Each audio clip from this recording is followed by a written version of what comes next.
Hey, what's up, guys? So, what do we know so far in the Brian Koberger murder case? Well, for one, the prosecutor is crooked as hell. For two, we've been told for the last, 14 months that the trial is going to be this date, and then they push it back, and the next date, and then they push it back, and then the date after that, then they push it back. And now, over the last few months, we've heard, oh, it's going to be in the summer of 2024. Yeah, that's when we want to have it, the summer of 2024. Well, this past Friday, the 26th, we heard that they want to push it out even more. The defense does. The defense wants to push it out till summer of next year. And she's claiming that the reason why she wants to do that is because she's not prepared for the trial starting in summer of 2024. She needs more time. I'm sorry. 14 months, shouldn't that be more time? Because she's been on the case since they brought him back to Idaho. And that was in December of 2022. She's been on the case for 14 months. And she's claiming she needs more time to be effective counsel to him. Hey, Rodney. The way I see it, she's trying to stall, or he's trying to stall. Yes, Jeff, I know. I believe either he's trying to stall until everything surrounding the case dies down, or she's trying to stall for likewise manner.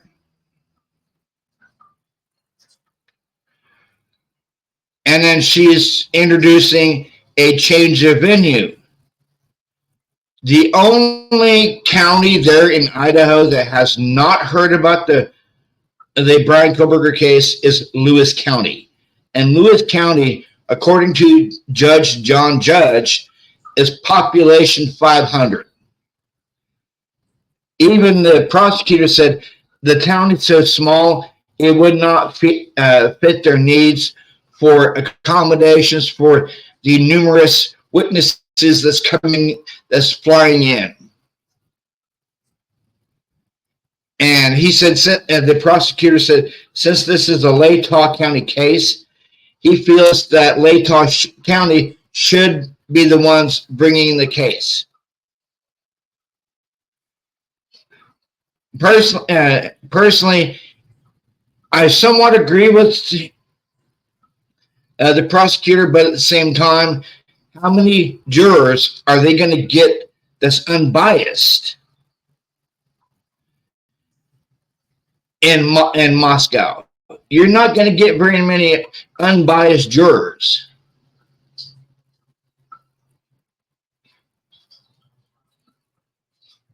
Yeah, Jeff, that's true. But I saw 3 new orders, court orders to seal search warrants today. That wasn't on there in the previous times that I checked the Idaho District Court.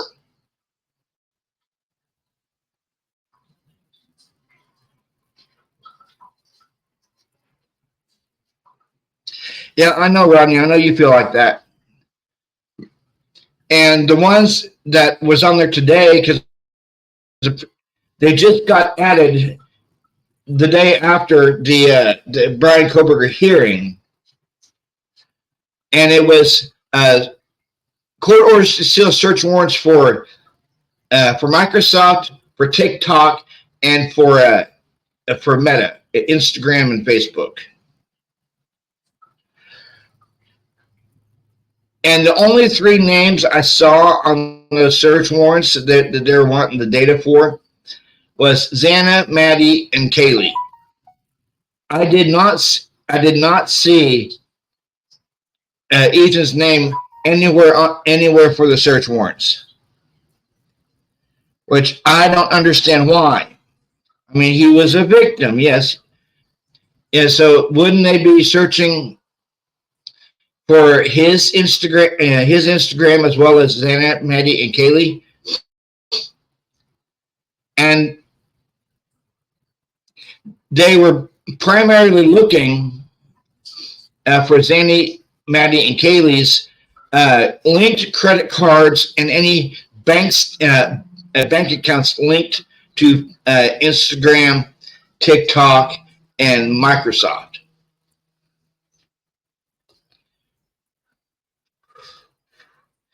So what's up with all this bank account information that they're wanting for Xana, Maddie, and Kaylee, but they didn't want the bank account information for Ethan? They issued the search warrants for Xana, Maddie, and Kaylee's account information, but not Ethan's. He was a victim too.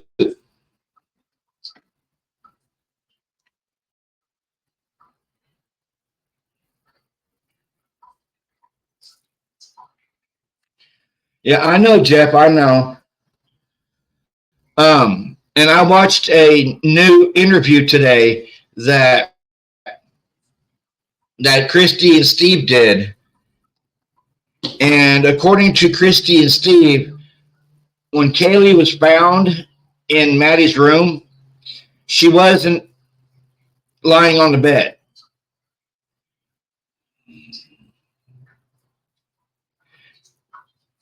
She was in the corner of the room, slumped over. And she had defensive wounds on her hands and wrist.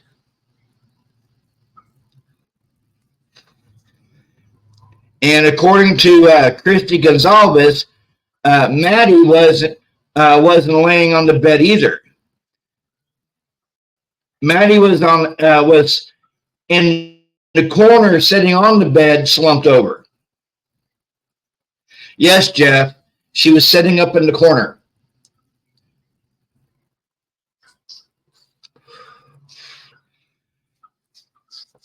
And Xana wasn't laying on the bed. Xana was laying on the floor, and Ethan was laying half in and half out of the hallway in Xana's room.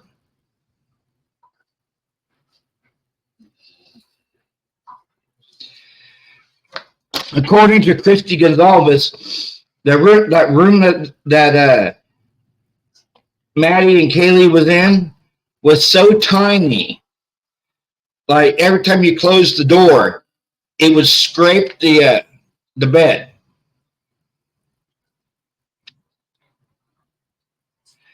She was basically, Jeff, trapped in that room. Kaylee was.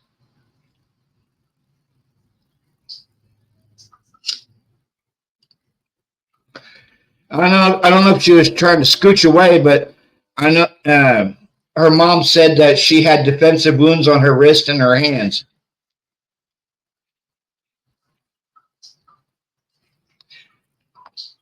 Yes.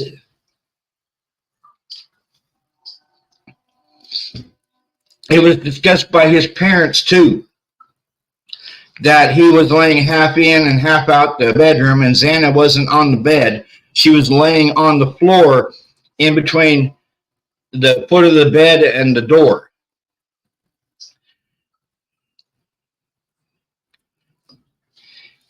And according to Christy Gonzalez, the rooms were so small that it could barely fit a twin bed. Because that's all the...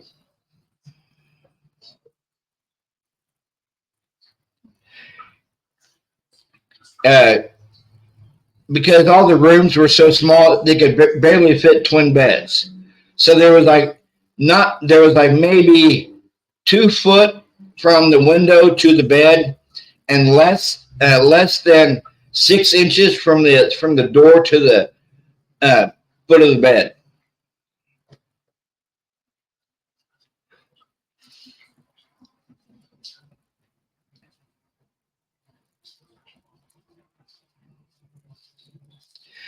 According to the parents of the victims, every victim had defensive wounds.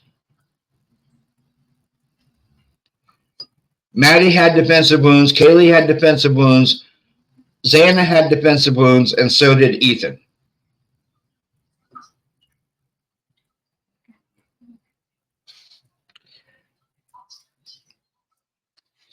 Yeah, don't buy that whole what the coroner said. Oh, they were sleeping and they didn't see it coming. None of them were asleep. None of them were asleep. If you have Maddie who's sitting on her bed in the corner, slumped over, and you have Kaylee who's on the floor in the corner, slumped over, they were awake when the attacks happened. Along with Ethan and Xana.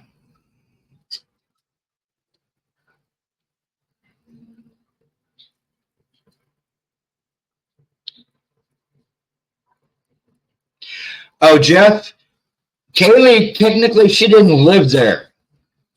She came in for the weekend to spend time with her best friend. And she was going to take her final exam on Monday. And as soon as the final exam was over with, she was headed to Texas. Because if you think of this, Jeff, if she was actually staying there, then why was she sharing a bed with Maddie?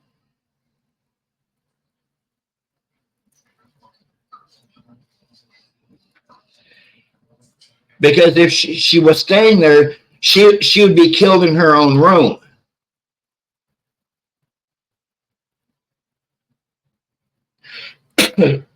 That's the way I see it. She would be killed in her own room.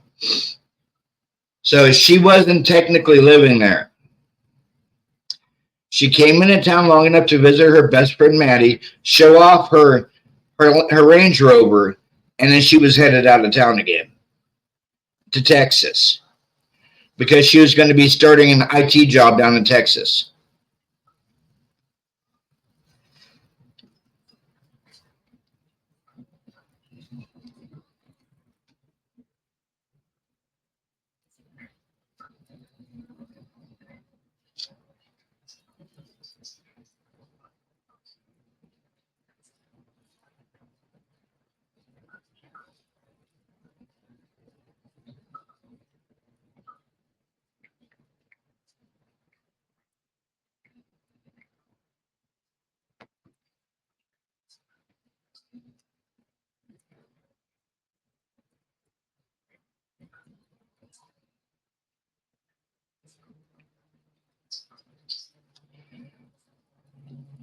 I mean, Jeff, even this comes out of Kaylee's own parents' mouth, too, that she just came into town long enough to visit her friend Maddie and was going to stay there for the weekend. And then she was leaving out again Monday right after her final exam.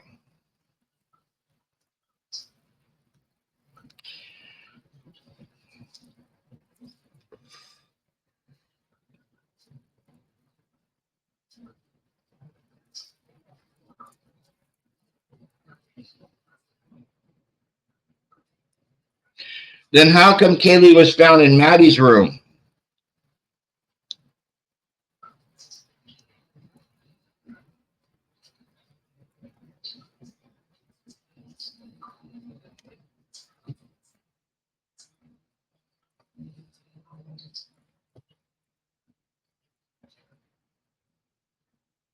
Yeah, that's a possibility, Rodney.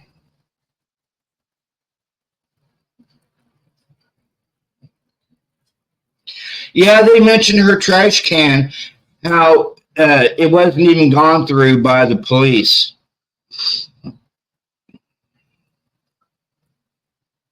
And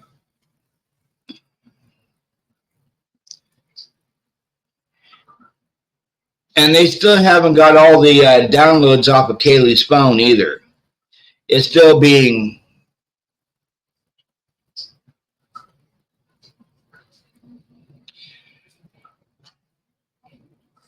they still haven't got all the pictures off of, that the state still has, the police.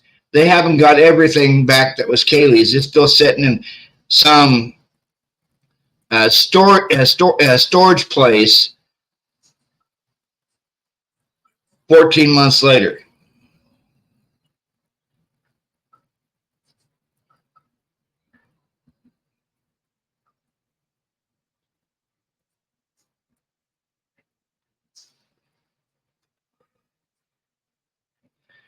But yeah, see what I find baffling is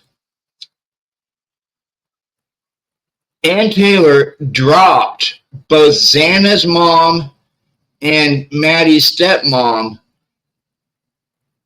because she was defending them both in their pending drug cases. She dropped them both to defend the murderer or prospective murderer of their kids.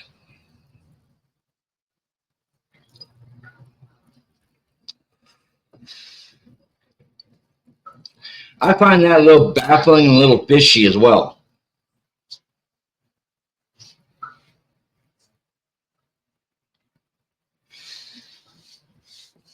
There's got to be another death penalty qualified attorney there in Idaho besides Ann Taylor.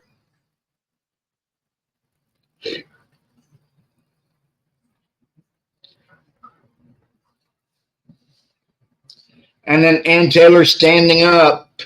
Oh, I need another year to prepare. Ma'am, you've had 14 months to prepare for this case. 14 months she's been on this case. And she complains about having to go through 51 terabytes of data and then wanting the case moved to the only county there in Idaho that has not heard about the case is Lewis County, which is population 500. And one of the documents I was reading today, and Rodney, if you want to go back and read it, one of the documents states they're trying to protect a informant. Who was the informant, guys? Was the informant Dylan? Was the informant Bethany?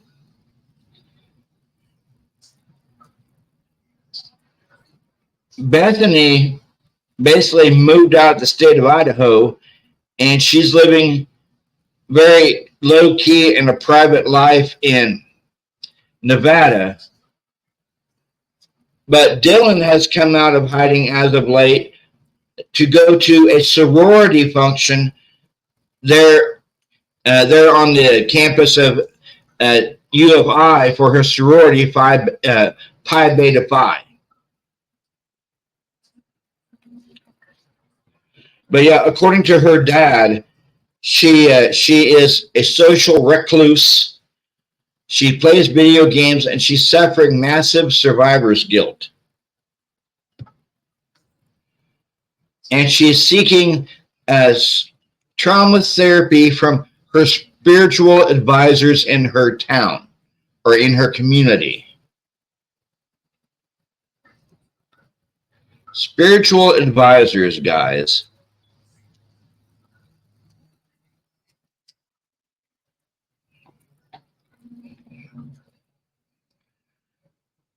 Well, I guess if four of my fellow roommates got killed, I would need spiritual advisory too.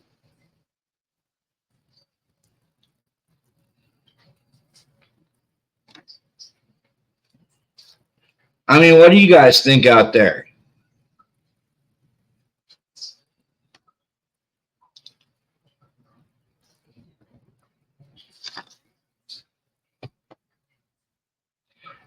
Jeff, what do you think?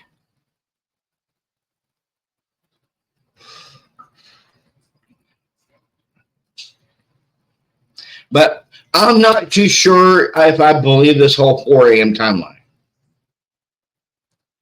Because you had all that activity going on around 3 o'clock on the band field with the MPD officers doing the alcohol checks.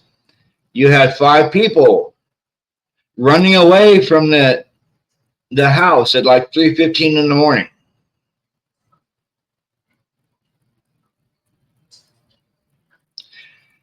Yeah, I know, Rodney. She's doing a great job so far. But I think she's either Brian or her's trying to stall until all this blows over with the sensationalism of the case.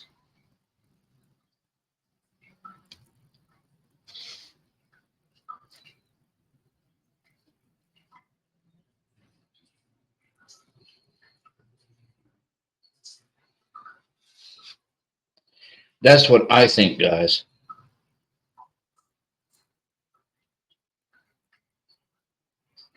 I know she had to file her 12th motion of discovery this past Friday as well.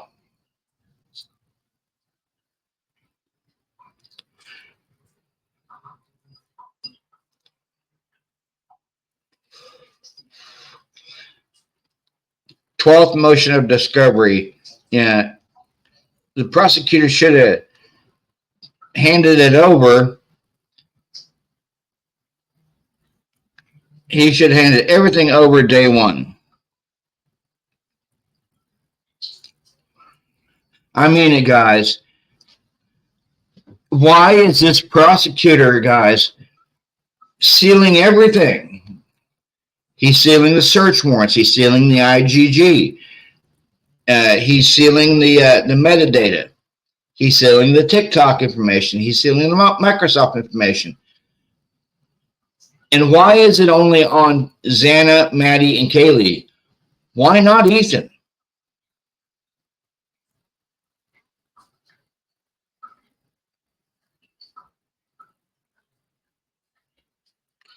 Yeah, Rodney, I understand that. I understand you. But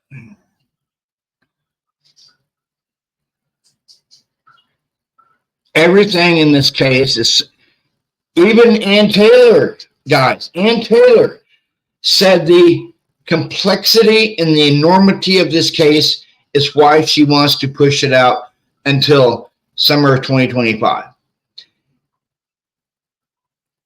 And I couldn't believe Ann Taylor stood up there and said that she doesn't believe parts of the PCA. She sees holes in the PCA. This is Ann Taylor talking, guys. Ann Taylor said verbatim at that hearing this past Friday that as far as she's concerned, the PCA is a convoluted mess. And she sees massive holes and massive misstatements in the PCA. And apparently she has tried to Ann Taylor, guys, has tried to talk to Bethany and Dylan, and their response was they slammed the door in her face. Because she stood up there and said, it wouldn't hurt that I go to talk to a witness and them not slam the door in my face. She said, I've been getting witnesses slamming the door in my face. And then she wants to bring in over 400 witnesses in Brian's defense. 400 witnesses for Brian's character on how he's such a nice guy and how he's this and how he's that. And she wants to go back, guys. She wants to go back 3 generations of his lineage Why would you want to go back 3 generations of his ancestry lineage? Explain that to me.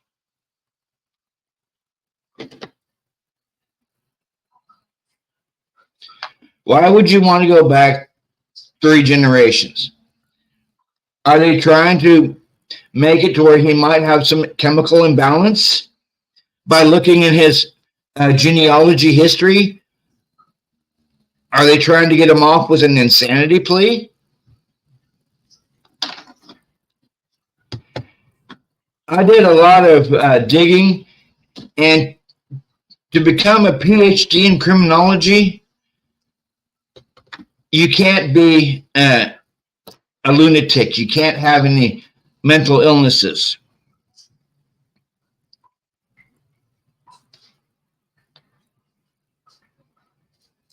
So I'm wondering what's really going on.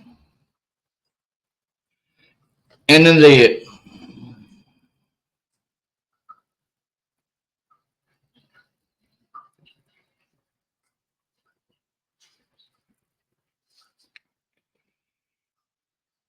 assistant defense attorney, he was making that same argument. He wanted to take the case up to the Supreme Court, or at least to the appellate court. And the prosecution thought that might be a waste of time to take it all the way up to the appellate court or the Supreme Court of Idaho.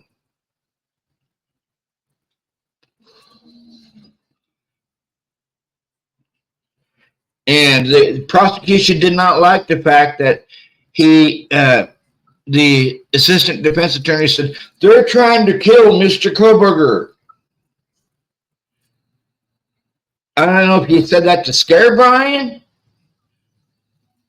or what, but he like legit said, Your Honor, they're trying to kill our client, Mr. Kohberger. That's why we want to take this to the Supreme Court.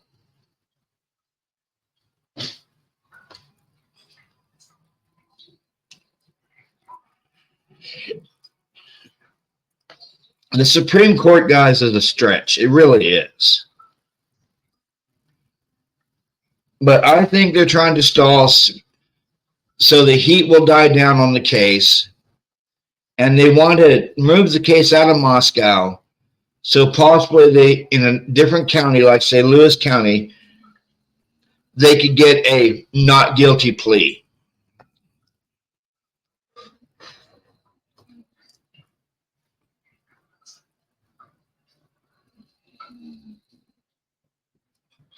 That's one of the reasons why she was wanting to go to the Supreme Court, was the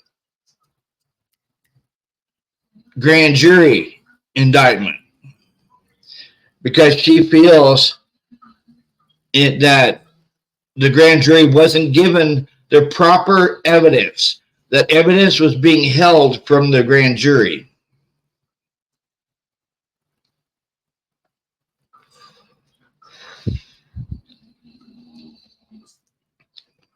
Have you seen the court hearing yet, Rodney?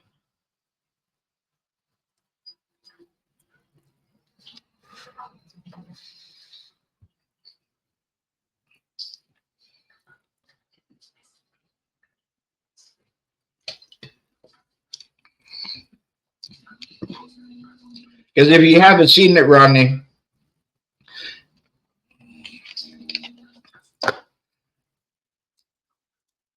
and apparently, I watched the video earlier today. I cannot stand Ashley Banfield. I really cannot. Ashley Banfield called people in the true crime community online trolls. That pissed me off.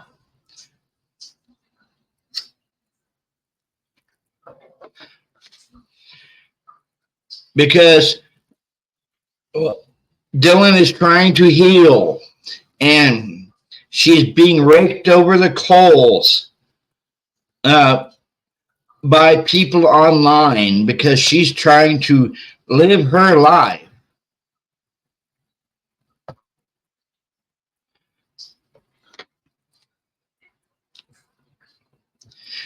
And Bethany cannot be tracked anymore because she basically dropped off the face of the earth.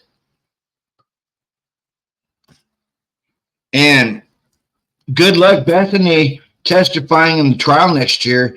Bethany's already come out and said through her attorney she is not ever coming back to Idaho, and she's not testifying for the defense or the prosecution in the trial next year.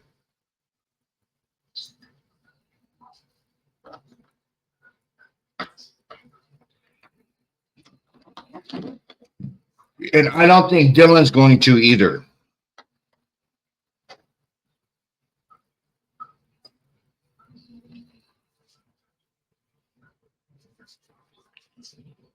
Yeah, guys, honestly, I don't think Dylan is going to testify next year either. She's fighting a subpoena herself by the prosecution because she doesn't want to testify.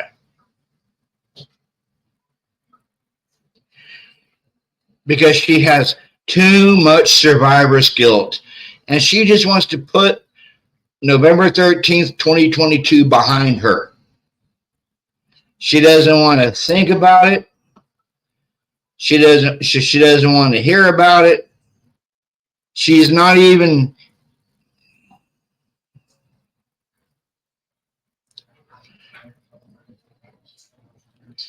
Well, Bethany's a living eyewitness too, Jeff, but she's not wanting to testify either.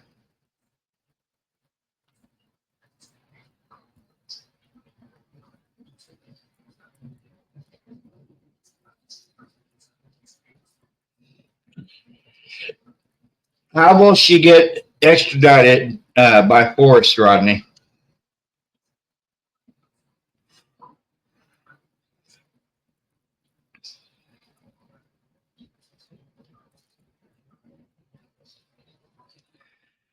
Yeah, but her bedroom was right below Xana's bedroom, Jeff. So she would have to hear something going on upstairs. And why were Dylan and Bethany texting back and forth during the murders?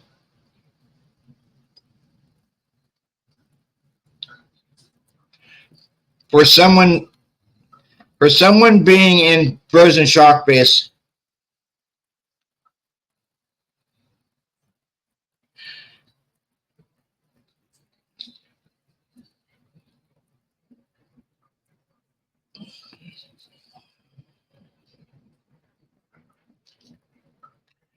thank you for the clarification, Jeff.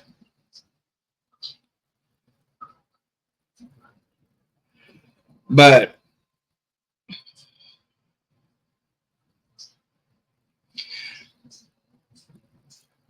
I don't like this trial, not one bit.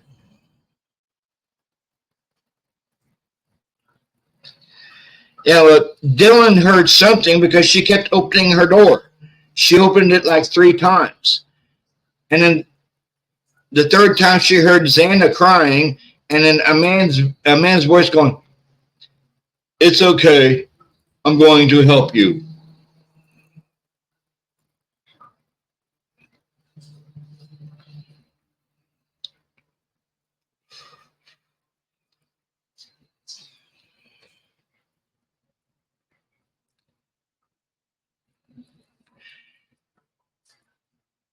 Yeah. And Jeff, I'm not buying this whole 8 hours of frozen shock face. I'm really not.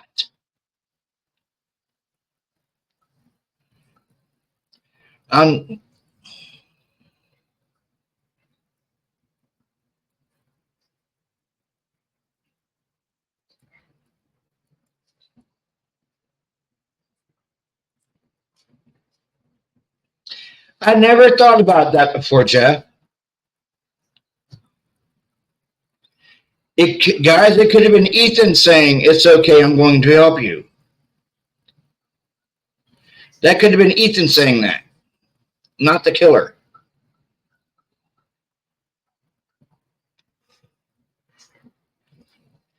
And me, in my personal opinion, they should have never torn the house down. Not until at least after the trial.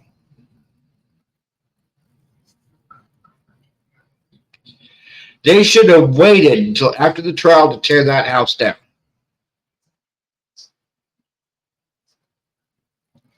Two of the families wanted the house to remain up. The Kernodles and the Gonzaleses. The two families that didn't want it torn down, the Mogans, the two families that wanted it torn down, the Mogans and the Chapins. And the only reason why the Chapins wanted it torn down was their son Hunter had to walk by it every day to go to class because he was in the sorority with his brother, Sigma Chi. I'm not talking about Hunter Johnson here, who was in the other fraternity. I'm talking about Hunter Chapin, who was in Sigma Chi with his brother. And then you had Pi Beta Phi, which Maddie, Dylan, and Bethany belonged to. And you had Alpha Phi, which Kaylee belonged to.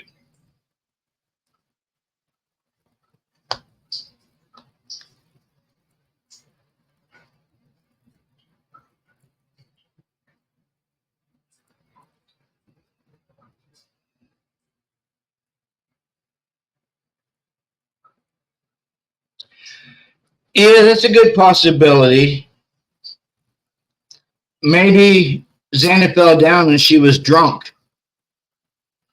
And Ethan saying, it's okay, I'm going to help you.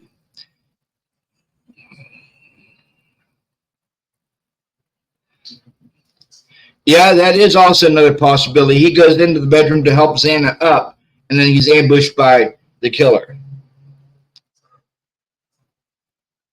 That's a very good possibility.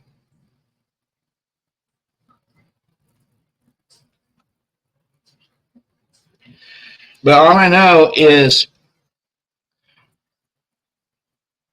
Jeff Kernodle never went to the house to change the locks that weekend. He has said so himself. He had planned to go that weekend and change the locks. I think what happened was Ethan went ahead and changed the locks for Xana. That's why Jeff didn't go. It's because it was already done by her boyfriend, Ethan.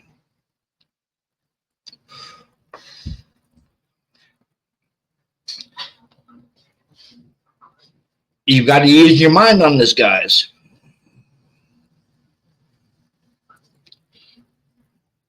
And why was Ethan's golf clubs taken by the police and marked with evidence, marked with an evidence sticker?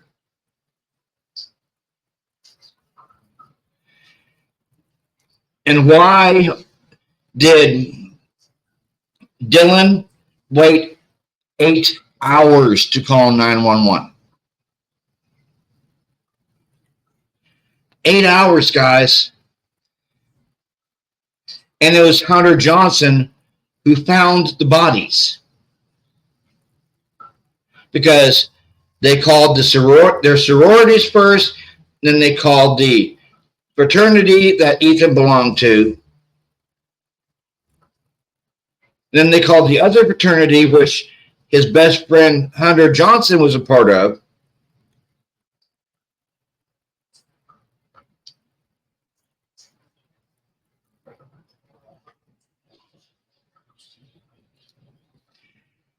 Now, here's what I have to say about it.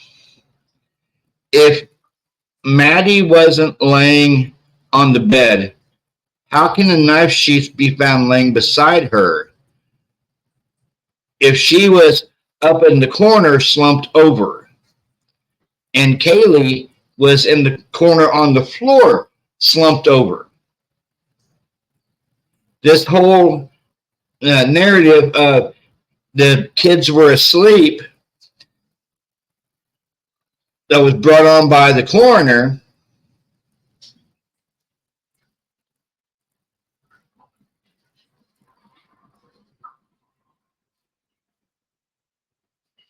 That's a very good possibility.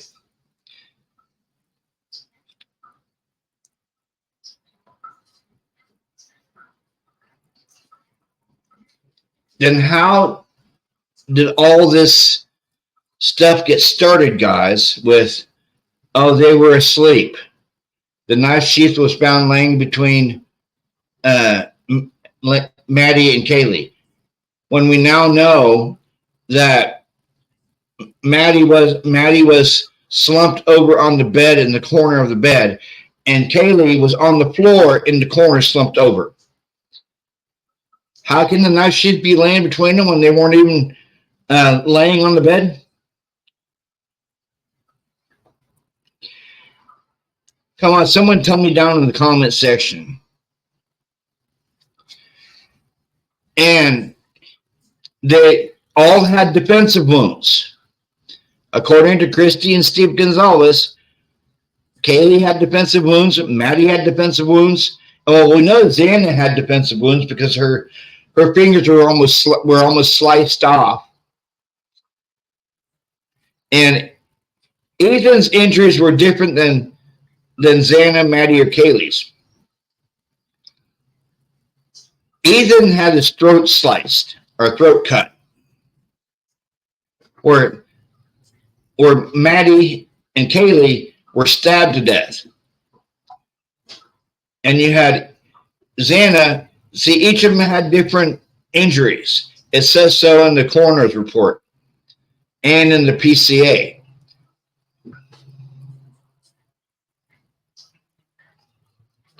Yeah, Brett Payne said the knife sheath was beside Maddie, but how could it be beside Maddie if she's not even laying down? She's up in the corner of the bed, slumped over.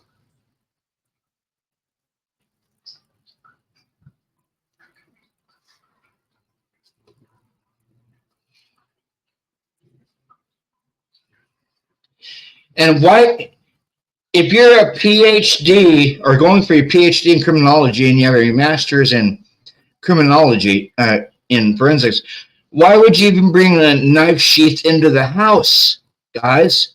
Why would you bring a knife sheath into the house?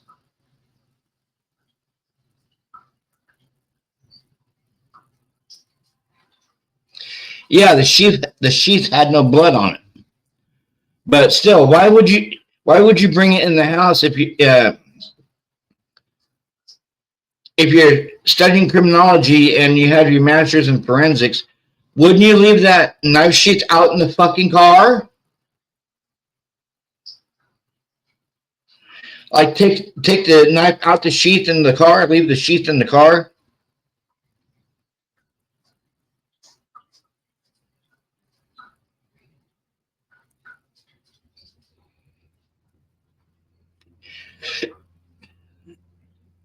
At least he could have, whoever did it could have had the sheath looped on their belt to where it wouldn't fall off.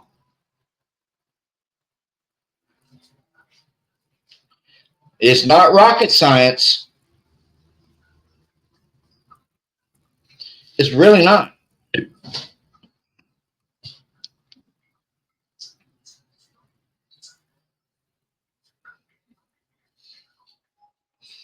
It's really not rocket science here.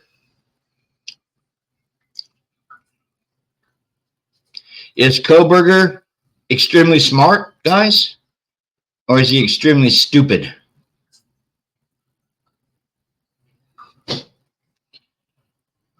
I've heard the arguments from some people, oh, he's innocent, he's being framed, and I heard the argument by the other people, oh, he's guilty, and he needs, and there's no doubt about it.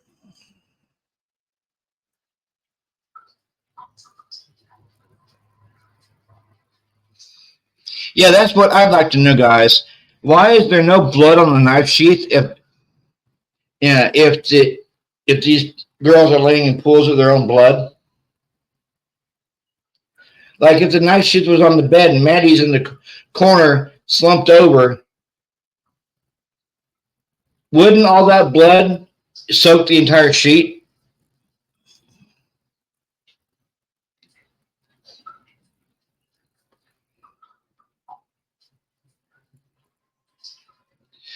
It's a speculation, Jeff.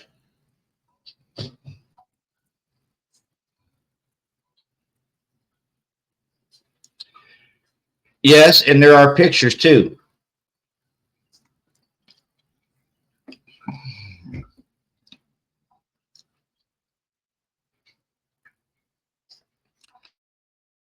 Touch, remind me, guys, how long it takes for touch DNA to disintegrate. Someone let me know down in the comments. Because if I'm not wrong, touch DNA it only lasts 4 to 6 months tops.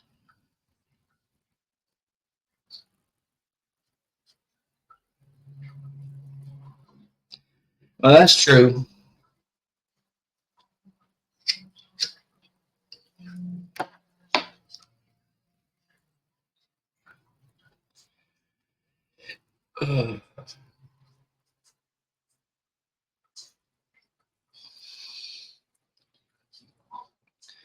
Yeah, I'm not the forensics master here, unlike Koberger.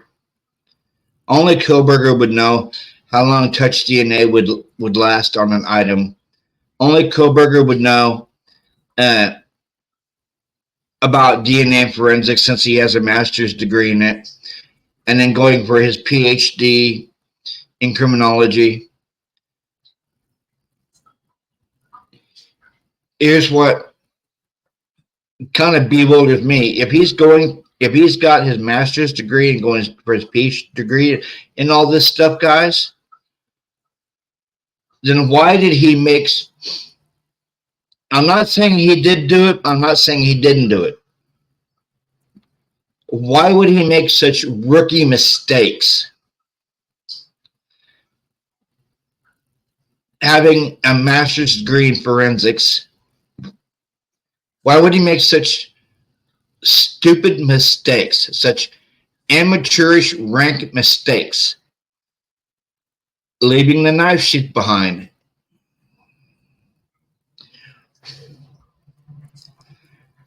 Yeah, well, they're doing it anyway.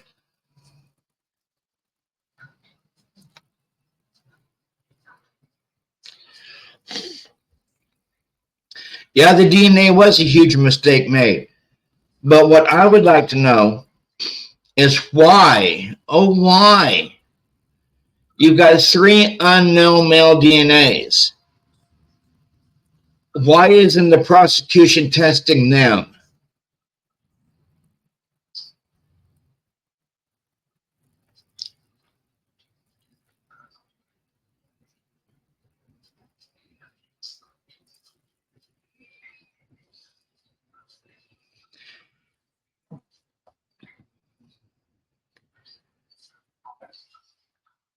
The police they didn't even take the film from the light bulb cam.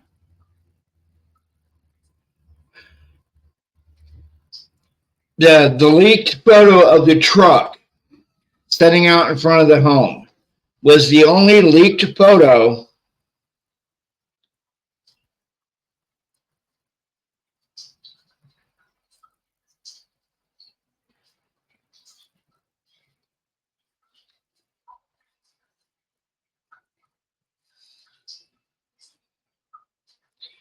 then why did the people living in that house move out the next day after the murders? They moved out the next day.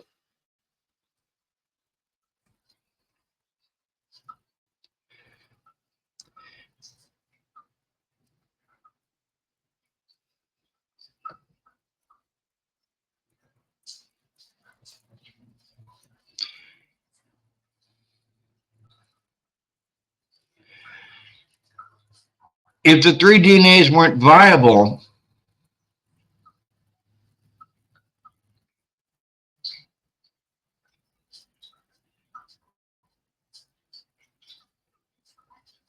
yeah, it was going to be a media circus.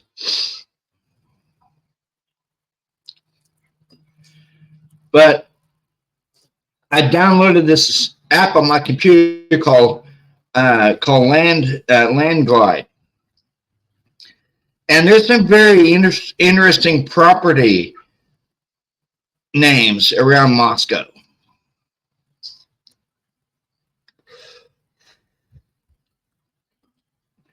And why did the police pick up Maddie's coat outside, look at it, and then throw it back on the ground? Everyone knew it was Maddie's coat because that was the same coat she was wearing in the grub truck video. It was laying out there by the fire hydrant.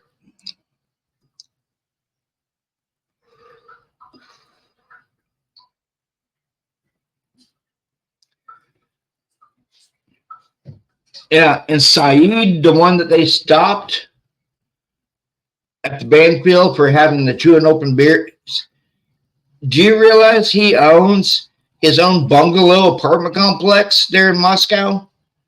When he told the cop, my apartment's just like right over there, he wasn't lying. His apartment complex was 4 minutes away from Banfield.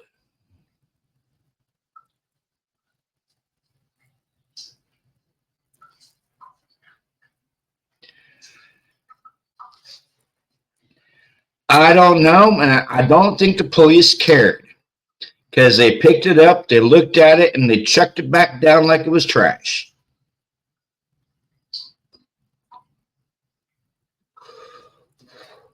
And clearly, you could see in the grub truck video her wearing that coat that was out by the fire hydrant. So if they would have went back and looked at the grub truck video, that the MPD, they would see her wearing that coat that they threw back down by the fire hydrant.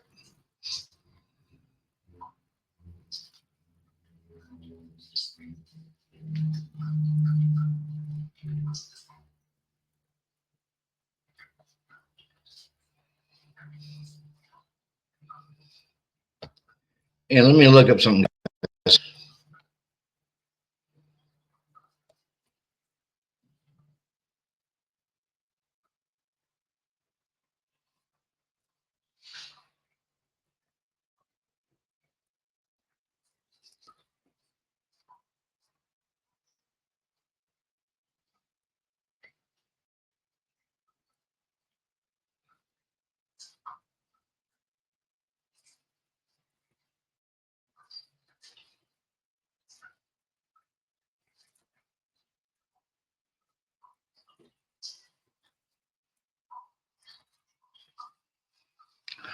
You're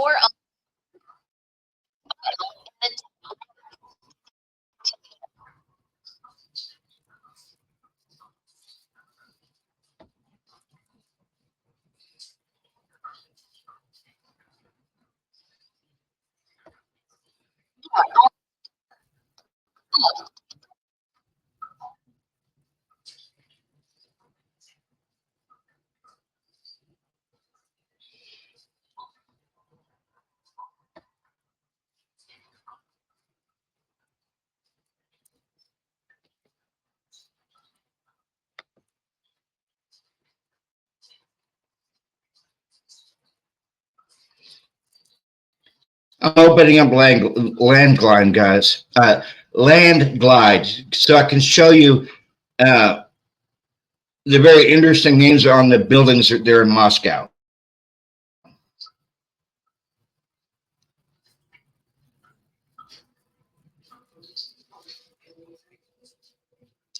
Yeah, I know. I wish someone would look the 1112 King Road light bulb camera as well.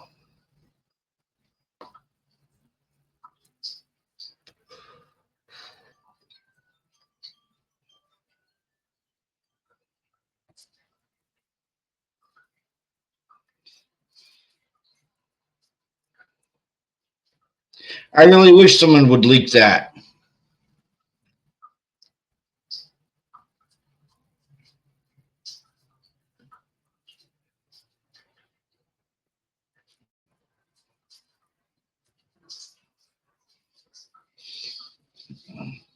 I wish someone would leak a lot of stuff going on in that damn town.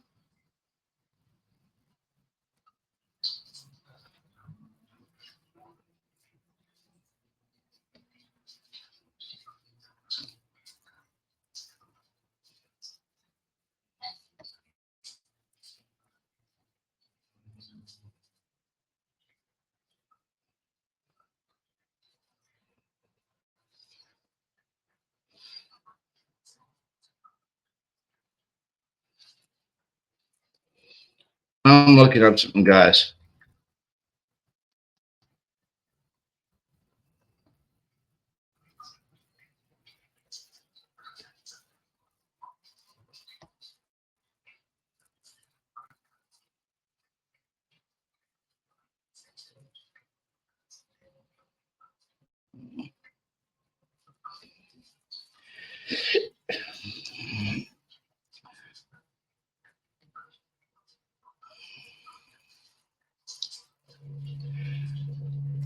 Okay, while this stuff is loading, I'm going to open up my browser and I'm going to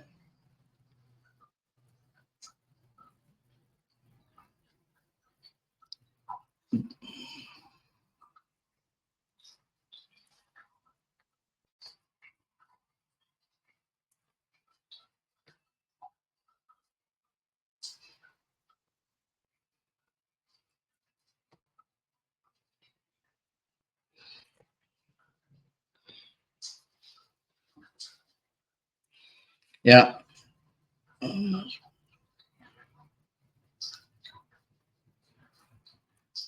Jack's law enforcement said, hold my beer.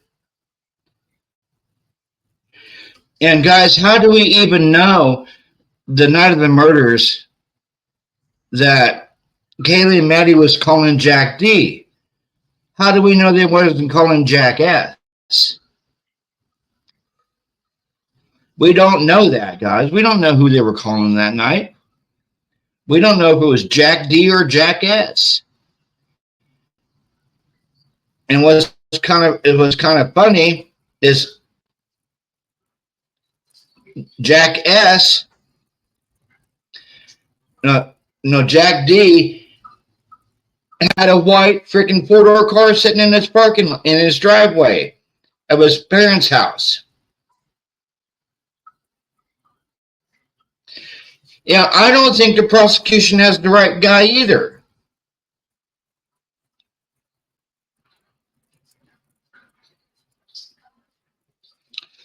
Yeah, I honestly think they don't have the right guy.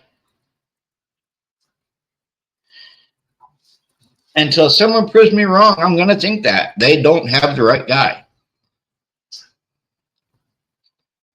If they had the right guy, it would have been a quick wham, bam, thank you, ma'am. The court case would be over with.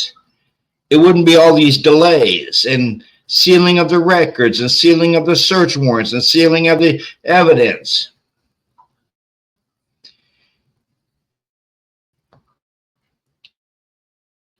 And the prosecutor would have went ahead and handed over the evidence to the defense. It wouldn't have had to take Ann Taylor 12 motions of discovery just to get freaking evidence.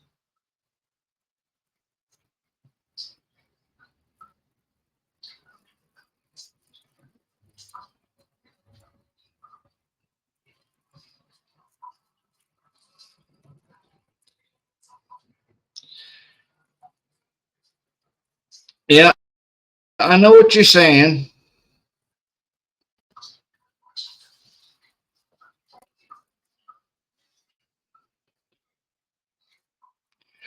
I mean, come on, guys. Let's get fired up about this case. Really? What just happened?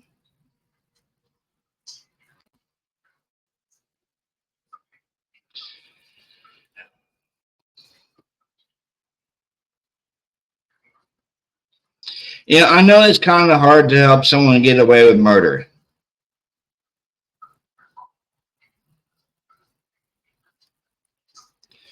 I didn't want one much.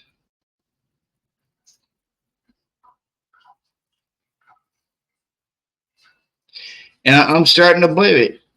It's not hard to help somebody get away with murder.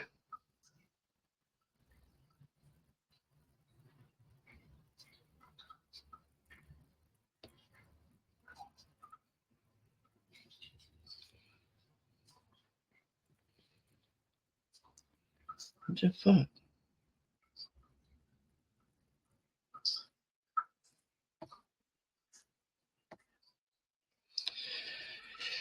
Okay, this is pissing me off.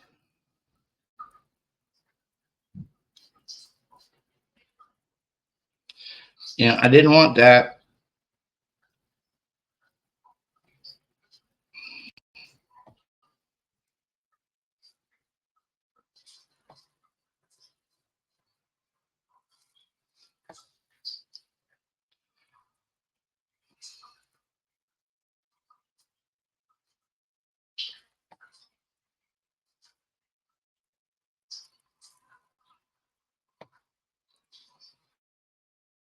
Thank you.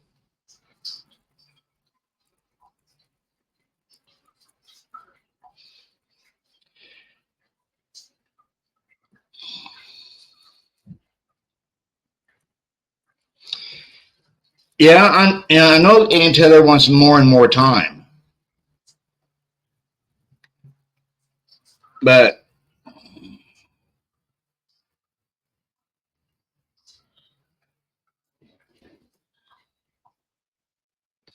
sorry, I'm looking up something, guys. Let's wait.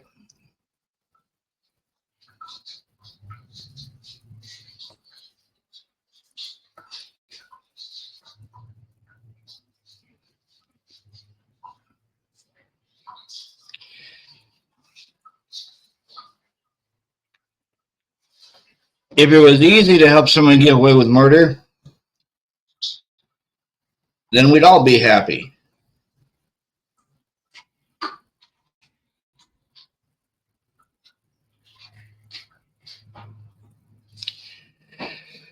I'm just saying, I'm getting tired. I'm getting wore out with this case.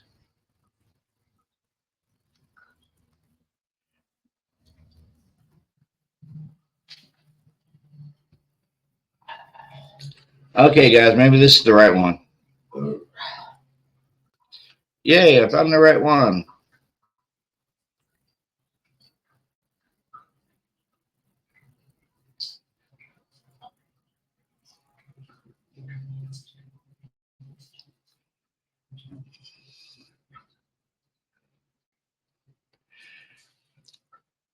Here in a minute, I'm gonna be. Yeah, Jeff, it is a tiring case, and I've been covering it for almost a month and a half.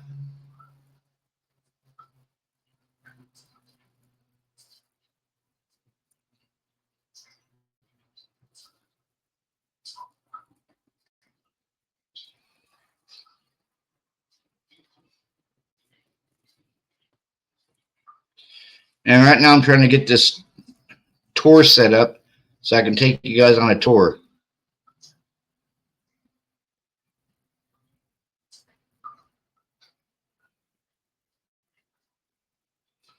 Okay, it's almost set up, guys.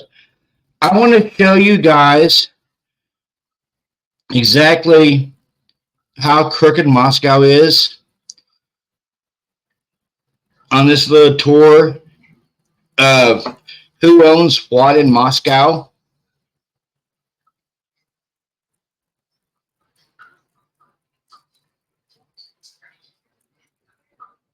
Here we go.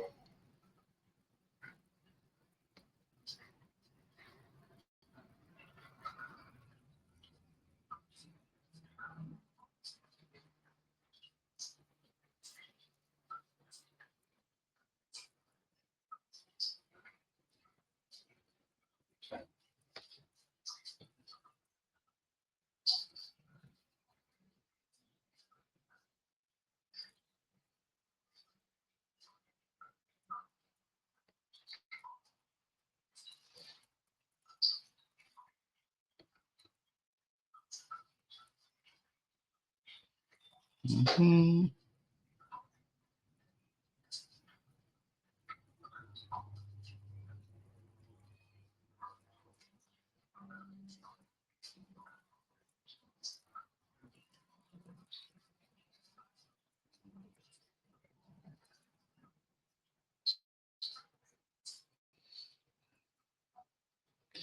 My God.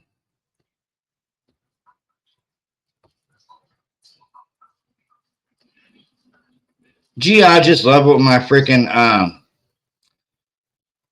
computer goes haywire.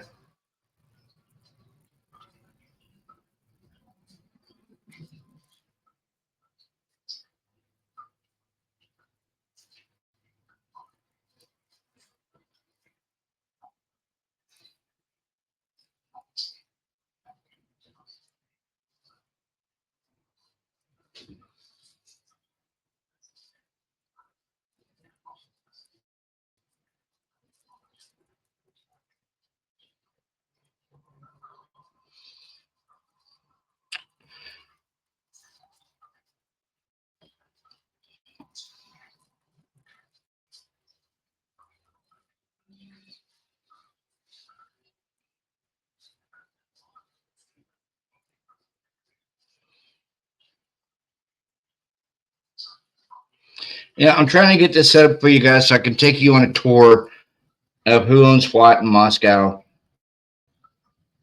But my frigging computer is being retarded.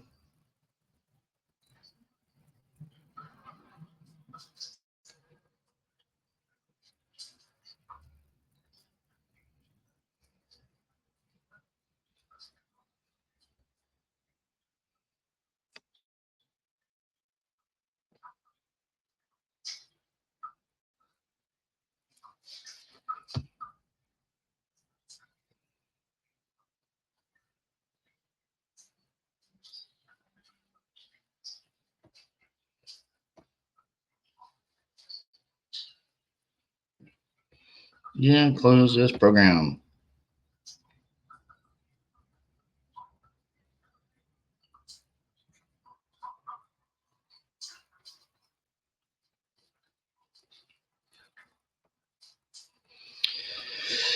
Okay, guys, let's do it the old fashioned fucking way.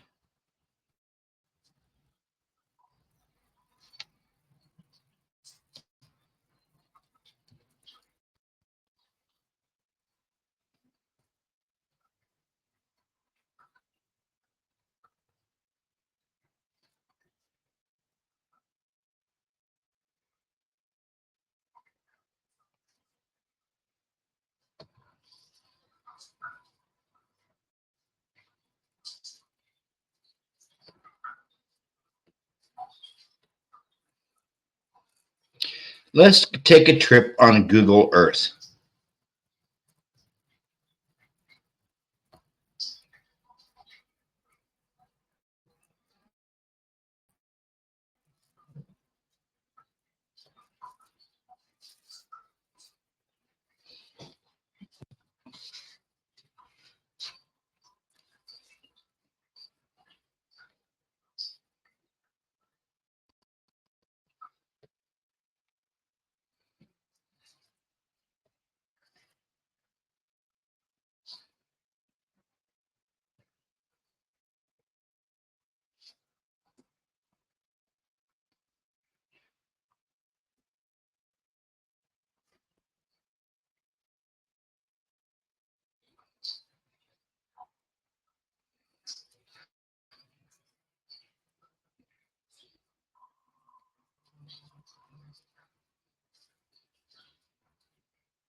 See if we can find the King Roadhouse.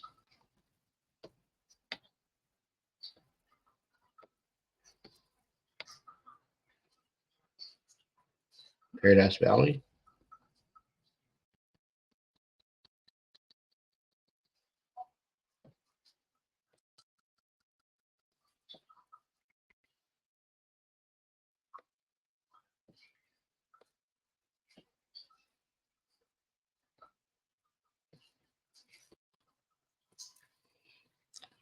Oh, hey, look, guys.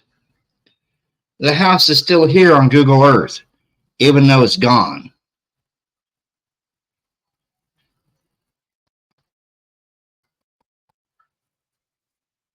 Right there.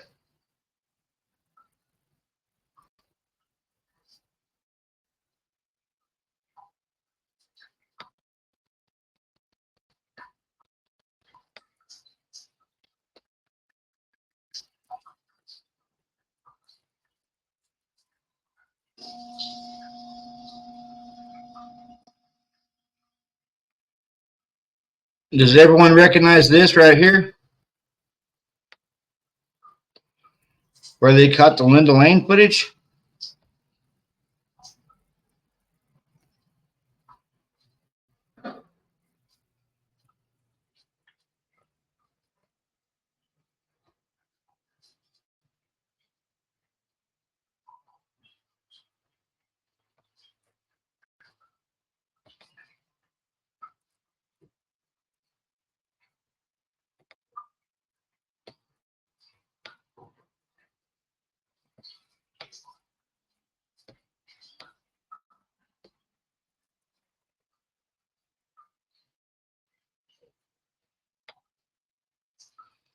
See if we can find the house again.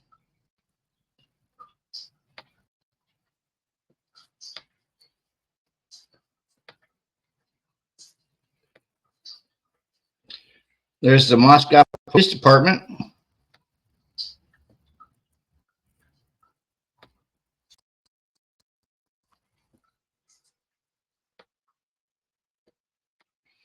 Right over here.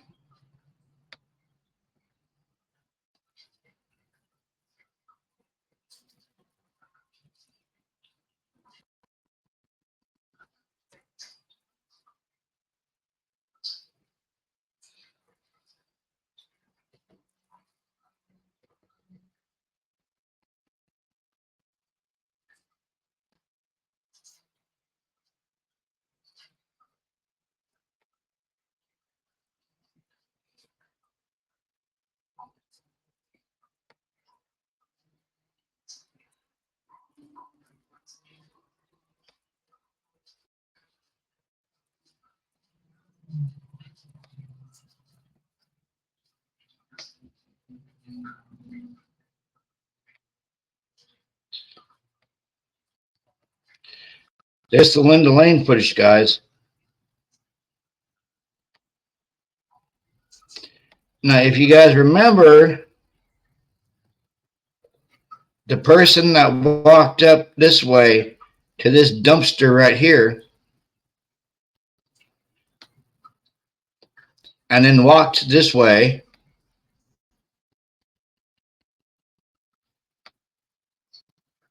he was walking right up here towards Linda Lane.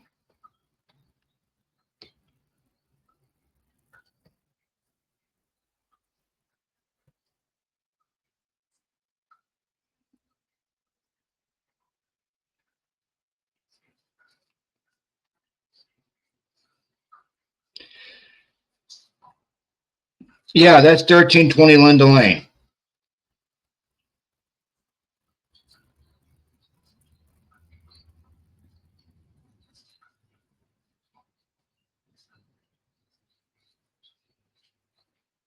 Yep.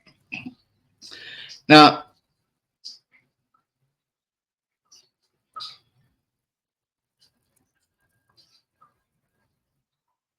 I haven't heard that one yet.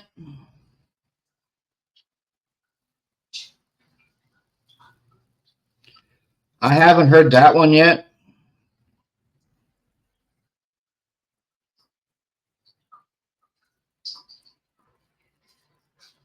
Yeah, I know it is. I know. But let's see if we can judge the distance between Moscow and Pullman and see exactly how long it would take to drive from Moscow to Pullman. Because I think BK going that loop all the way down and around back to Pullman, I don't think that was a direct shot to Pullman. I think he was, I mean, if he did do it, I think he was driving to like try to find a dump site, maybe. Let's take a look at it.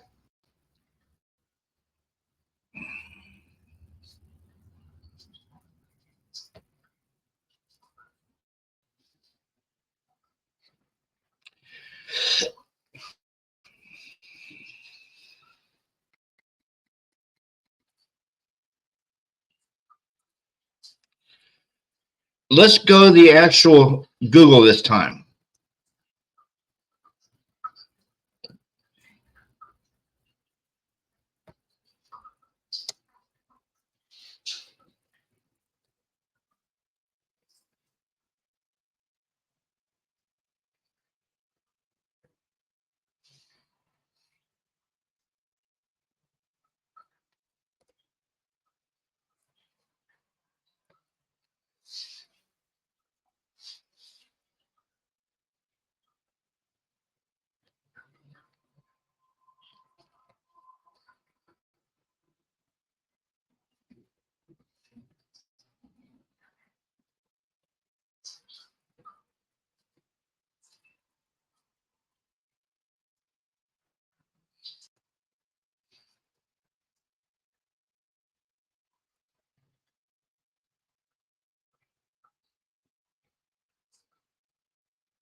Yep.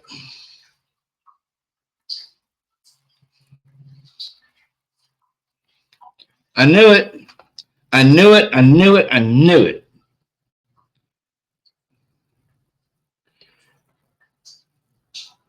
Check this out, guys.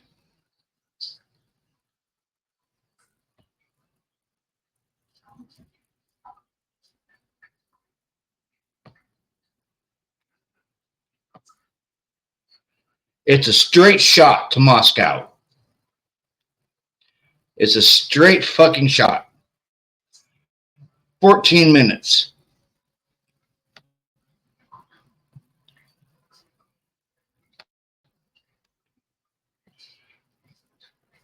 Right there to right there. It's a straight shot.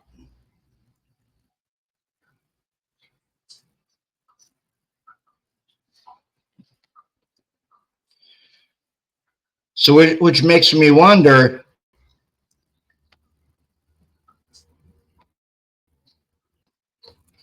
why he would go all the way down. See how a straight shot is from right there to right there. Why would he go all the way? It was a straight shot from here to there. Why go down around this way?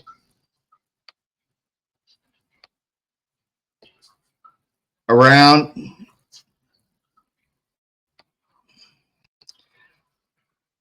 like this, and then go back up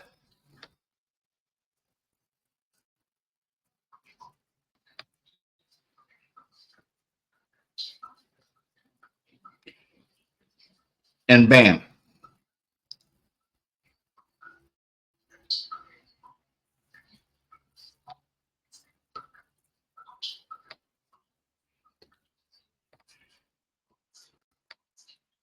If it's a straight shot, guys, from Pullman to Moscow, why go all the way down and then up if it's a straight shot?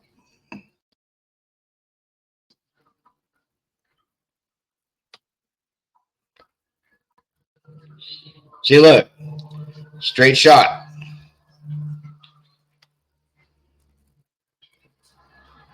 Why go all the way down? And this was the pattern. All the way down.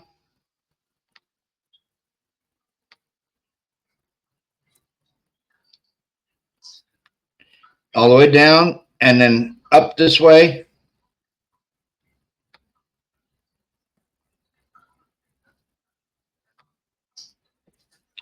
Back into Pullman. When all the person had to do was just go a straight shot.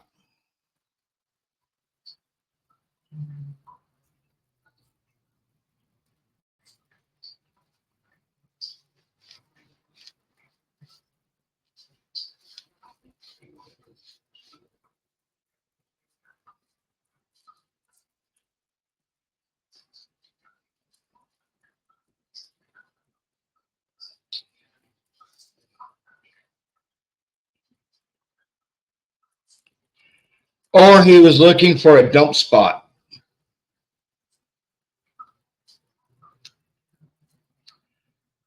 But yeah, that's it right there.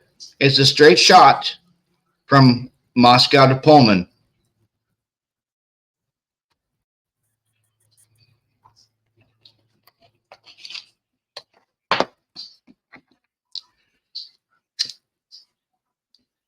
A straight fucking shot from Moscow to Pullman. Ain't no need to go all the way down. And if he was trying to make it look like he was coming a different way home from the murder house, okay, I understand that.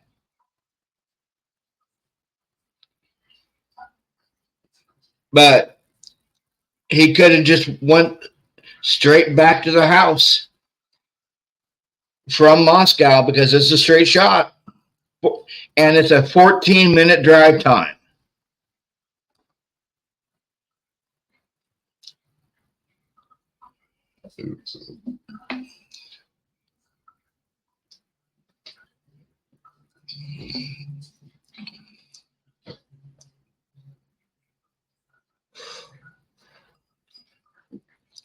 Let's see how long it would be going that long way. Okay, start here.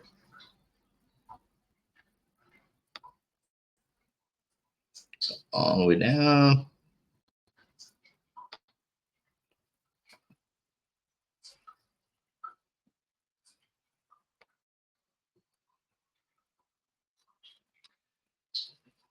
Yeah, he went all the way down this way. There's the Idaho-Washington line. And 95 turns into 195. There's Uniontown, which they talked about. There's Colton, Johnson, Chambers, Busby.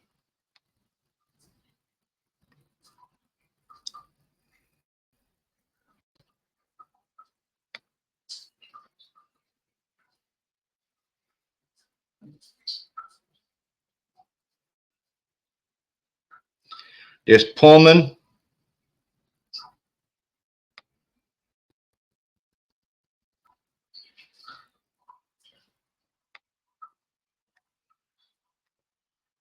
Pine Ridge Apartments.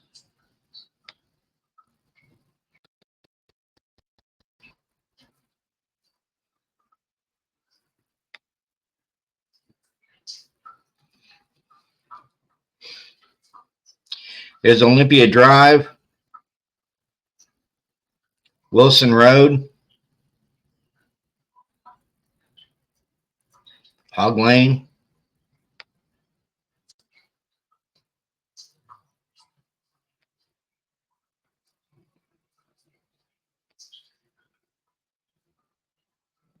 But yeah, there's Pullman right there.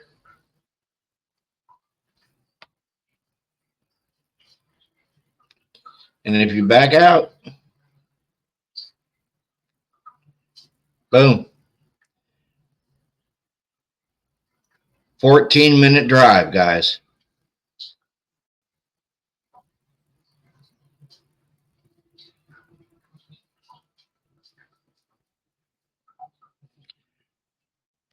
It's about, yep, 9.2 miles, 14 minutes.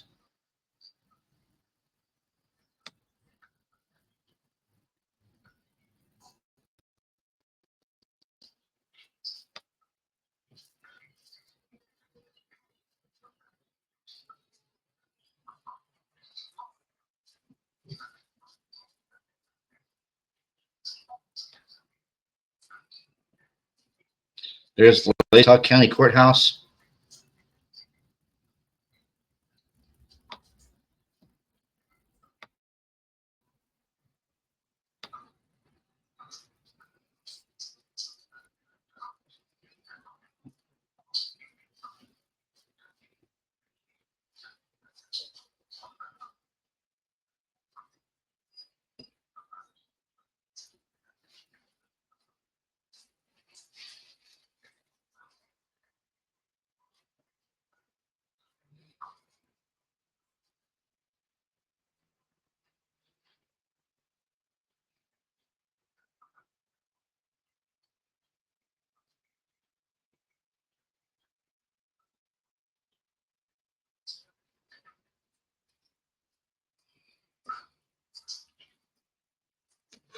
That's very true.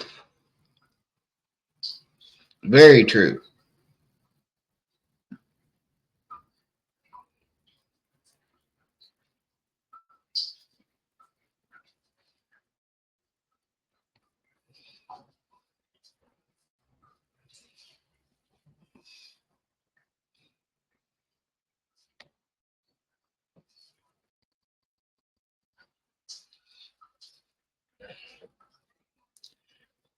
That's probably why it took the person who did it so long to get back to their dwelling. Because if you look at it this way, the person would only have to drive 14 minutes. 14 minutes.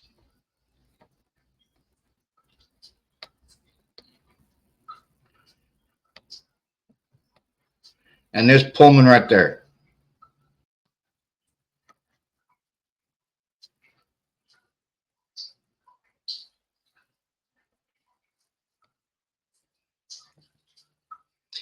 So all they would have to do was get off at right here. You go up Stadium Way.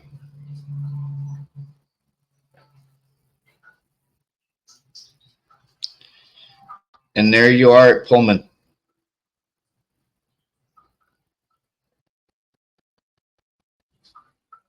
Stadium Way and Wilson Road. Boom, you're right there.